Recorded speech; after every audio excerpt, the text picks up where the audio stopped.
Ya, lanjutan dari video sebelumnya. Jadi yang lalu kita sampai di sini. Permutasi untuk komponen berulang itu sama dengan N pangkat R, di mana adalah N banyaknya komponen dan R banyaknya urutan yang akan kita pakai. Berikutnya, permutasi jenis kedua. Permutasi dengan komponen tidak berulang. Jadi, satu komponen tidak bisa digunakan berkali-kali. Nah, bagaimana caranya? Contohnya begini. 8 orang siswa akan dipilih untuk menempati posisi ketua, sekretaris, bendahara, OSIS. Tentukan banyak cara mengaturnya. Oke, sebelum kita membahas ini soal tentang memilih-memilih ini akan kita temui pada permutasi dan kombinasi. Bedanya adalah ini misalnya di sini 8 orang siswa akan dipilih. Nah, bedanya adalah biasanya ini untuk membedakan permutasi dan kombinasi ya. Pada kasus permutasi, orang-orang yang dipilih ini itu akan ditempatkan pada posisi atau urut-urutan tertentu. Tapi ketika tidak ada kata posisi atau ditempatkan pada urut-urutan tertentu atau tidak diurutkan, makanya biasanya kasus kombinasi. Contoh, kalau soalnya diganti, 8 orang siswa akan dipilih untuk menjadi anggota tim debat sekolah. Sorry, dari eh, dari 8 orang siswa akan dipilih 3 orang untuk menempati posisi tim debat sekolah. Ingat, posisi tim tidak ada bedanya. Dia pilihan pertama, kedua, ketiga sama saja. Kalau dia pilihan ketiga, ketiga, kedua, ke satu, tidak ada bedanya. Tidak ada posisi yang dia harus tempati. Karena, nah, kasus seperti itu kasus kombinasi, bukan kasus permutasi. Karena urut-urutannya tidak diperhitungkan, tidak ada posisi yang harus tempati. Posisinya tidak berbeda. Kalau ini kombinasi, karena ketua jelas beda dengan sekretaris, jelas beda dengan bendahara. Nah, tentukan banyak cara mengaturnya. Ketua, sekretaris, bendahara. Ini contoh kasus yang sama seperti filling slot, metode perkalian yang kita pelajari sebelumnya. Ketua pasti diisi 8. Karena semuanya bisa jadi ketua dari 8 orang ini. Nah, kalau satu orang sudah jadi ketua, yang seperti kita pelajari pada pengisian itu, pasti yang bisa mengisi jadi sekretaris tinggal 7 orang. Karena satu orang sudah mengisi ketua. Kalau satu orang sudah mengisi ketua dan sekretaris, tinggal berapa orang lagi? Ya tinggal 6 orang yang kemungkinan mengisi bendahara. Jadi dari 8 orang itu, satu orang sudah ketua, ingat komponennya tidak berulang. Jadi kalau dia sudah jadi ketua, dia tidak bisa jadi sekretaris. Kalau dia jadi sudah ketua dan sekretaris, satu orang ketua dan satu orang sekretaris, maka tidak bisa jadi lagi, tidak boleh mengisi posisi bendahara karena komponennya tidak berulang. Jadi tidak ada ketua OSIS Arpan, sekretaris Arpan, bendahara Arpan, pangana semua aja dah. Misalnya ketua OSIS Arpan, sekretaris siapa, Dian Sastro gitu, bendahara siapa gitu. Nah, Sir, bagaimana kalau bendaharanya 8, sekretarisnya 7, ketuanya 6? Ya tidak masalah, mau dibolak-balik pun tidak masalah. Misalnya dalam pemilihan tersebut yang dipilih pertama bendahara dulu, bukan ketua. Ya boleh, berarti dalam posisi bendahara ada kemungkinan 8 orang. Terus habis itu dipilih ketua, berarti kemungkinan ketua ada 7 orang. Baru dipilih sekretaris, kemungkinan sekretaris ada 6 orang. Tapi kan kaidah perkalian, 8 kali 7 kali 6 sama saja dengan 7 kali 6 kali 8. sama saja dengan 6 kali 8 kali 7. Jadi bagaimanapun posisinya, karena kita menggunakan kaidah perkalian, maka penulisannya sama. Hasilnya sama. Oke, jadi jumlah caranya ada 8 kali 7 kali 6. Masih ingat yang kemarin kaidah perkalian pada metode penjajahan? Nah, atau 336 cara. Lah, kalau begini, sudah kita pakai saja metode perkalian dari kaidah pencacahan. Boleh. Cuma kalau kasusnya sudah besar, sudah banyak, misalnya 300 orang akan memilih 2 orang menjadi wakil rakyat. Itu kan sudah besar. Kalau menggunakan kaidah pencacahan, waduh, tidak efisien. Maka diperkenalkanlah notasi faktorial. Notasi faktorial itu nanti akan bisa mengefektifkan cara menghitung kaidah pengkalian seperti ini. Nah, notasi faktorial itu begini. Sebuah angka biasanya dikasih tanda seru di belakangnya. Arti dari tanda seru itu, perkalian dari bilangan tersebut menurun-menurun atau dikurangi dengan 1 setiap tahapnya. Jadi misalnya begini, 4 tanda seru atau kita baca faktorial.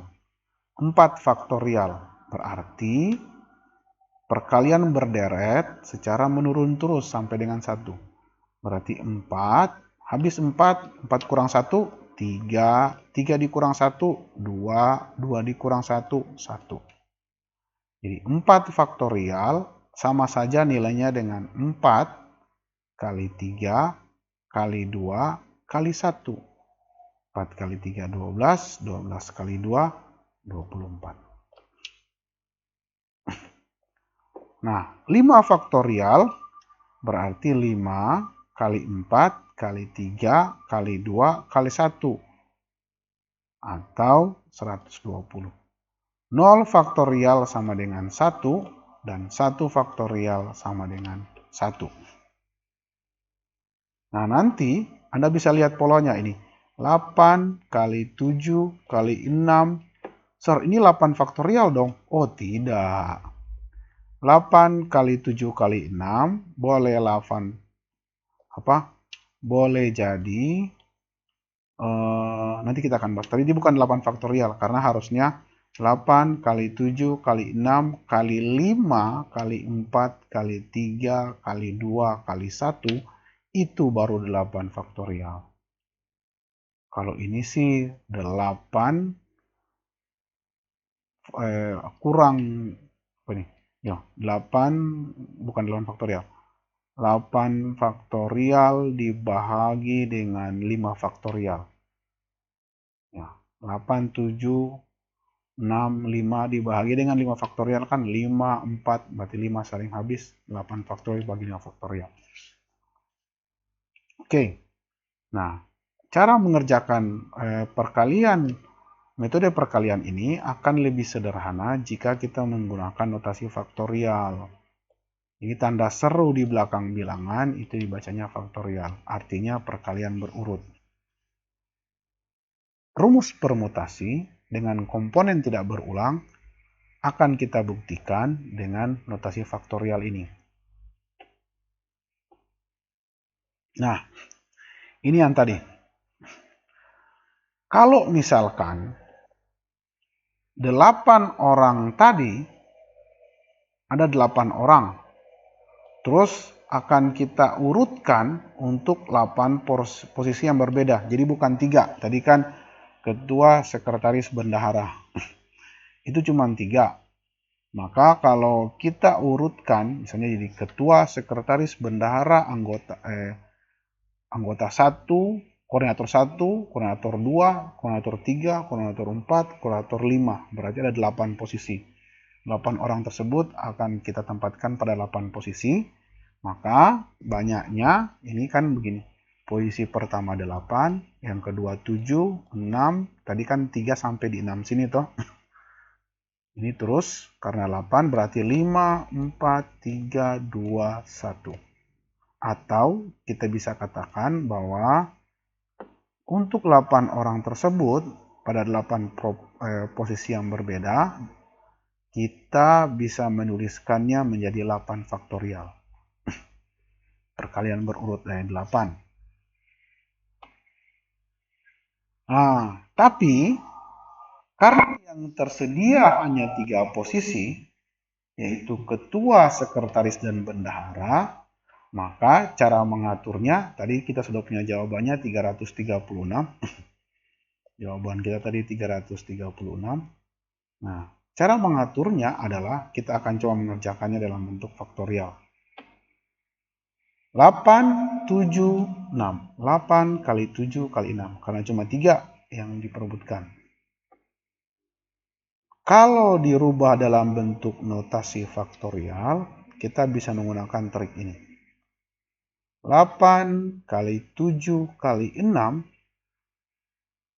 akan sama dengan 8 kali 7 kali 6 kali 5 kali 4 kali 3 kali 2 kali 1. Kita akan menghilangkan 5, 4, 3, 2, 1 ini. Maka kita bahagi dengan 5 kali 4 kali 3 kali 2 kali 1. Loh, kok bisa, Sir? Iya, ini kan perkalian. Jadi kalau 1 bahagi 1, yang penting kali ya, bukan tambah. Kalau tambah kita tidak bisa pakai teknik menghilangkan seperti ini. Kalau kali kan lawannya bagi. 1 bahagi 1, 1. 2 bahagi 2, 1. 3 bahagi 3, 1. 4 bahagi 4, 1. 5 bahagi 5, 1. Jadi tersisa 8 kali 7 kali 6 kali 1 ya tetap sama. Karena 1 kan unsur identitas. Berarti ini sama. Atau kita bisa menuliskannya begini. Yang di atas ini kan sama saja dengan 8 faktorial. Terus yang di bawah sini sama saja dengan 5 faktorial. Atau kita bisa menuliskan begini. 8 faktorialnya tetap. 5 faktorial ini itu kan sama saja dengan 8 kurang 3 faktorial. 5 faktorial itu kan sama saja dengan 8 kurang 3 faktorial. Pertanyaannya, Sir, kenapa mesti mau kasih lari 8 kurang 3? 5 kan bisa juga 10 kurang 5. Bisa juga 2 tambah 3 faktorial. Kenapa harus 8 kurang 3? Biar ada hubungan dengan torang soal yang kita hadapi. Kan soal yang kita hadapi itu 8 orang untuk 3 posisi. Berarti hubungannya 8 orang untuk 3 posisi. Nah, 8 faktorial dibagi 8 orang untuk 3 posisi. Berarti kalau ada N orang, N itu bilangan sembarang ya, akan disusun untuk R posisi, R itu sembarang juga. N itu bisa berapa sajalah. Misalnya 30 orang akan disusun untuk 15 posisi. Berarti ini 30 kurang 15 faktorial. Begini saja. Itu maksudnya. Berarti kalau ada N objek akan disusun dalam R posisi, maka banyaknya cara adalah N faktorial dibagi N kurang R faktorial. Ini rumusnya kita sudah buktikan dengan contoh kasus ini. 8 orang akan didudukkan pada 3 posisi. Berarti 8 faktorial dibagi 8 kurang 3 faktorial. Ingat catatannya, tidak boleh ada komponen berulang. Jadi tidak boleh ada orang yang jadi ketua, jadi sekretaris, jadi bendahara. Ini teknik perkalian yang ditransformasikan dalam bentuk notasi faktorial. Atau bisa kita katakan begini. Jika ada n komponen akan diatur dalam R urutan tanpa adanya pengulangan dan urutannya diperhitungkan, maka dapat ditulis dalam notasi faktorial menjadi n faktorial per n dikurang r faktorial. Atau biasa dirumuskan permutasi n ke r. Kenapa permutasi, Sir? Ya, karena kita mengatur urutan, seperti kata kita tadi. Kita mengatur urutan, maka namanya permutasi. Permutasi n komponen ke r posisi itu sama dengan n faktorial dibagi n kurang r faktorial. Ini yang biasa dikatakan oleh guru-guru. Nah, di sini Sir berusaha memberikan ilustrasi kenapa boleh sampai begini rumusnya.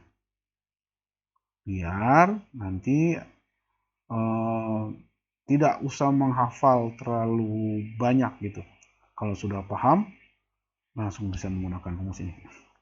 Tapi rumus ini hanya bisa digunakan untuk komponen yang tidak boleh berulang pada masing-masing posisi. Kalau komponen yang boleh berulang, maka rumusnya adalah n pangkat r seperti yang sebelumnya. N untuk banyaknya komponen dan r itu untuk banyaknya posisi. Jadi jika ada n komponen akan diatur dalam r urutan, maka tanpa adanya pengulangan, maka nilai banyaknya cara mengurutkan atau banyaknya cara mengaturnya adalah n faktorial dibagi n kurang r faktorial. Ini sudah kita buktikan pada kasus yang di atas. 8 orang akan menempati 3 posisi, berarti 8 faktorial dibagi 8 kurang 3 faktorial. Ya, 336. 8 ini kita balik. Ini kita balik. Ini 8 faktorial. Kalau kita balik, maka nilainya akan sama dengan itu. 8 kurang 5. 8 faktorial kita tulis, dibagi dengan 5. Tersisa 8 kali 7 kali 6. Sama persis seperti cara kita dalam itu kemarin, kaidah perkalian. Oke, itu dulu untuk pertemuan kali ini. Nanti kita akan bahas lagi masih lebih lanjut tentang permutasi. Jika ada yang tidak dipahami, silakan dituliskan pada kolom komentar. Jadi kalau ada yang tidak dipahami, silakan dituliskan pada kolom komentar. Nanti akan kita bahas. Atau kalau ada pertanyaan soal-soal tentang ini, nanti akan kita bahas. Atau kalau ada pengertian yang lain, juga silakan dituliskan di kolom komentar. Bahasan permutasi akan berlanjut pada video berikut. Usahakan nontonnya berurutan.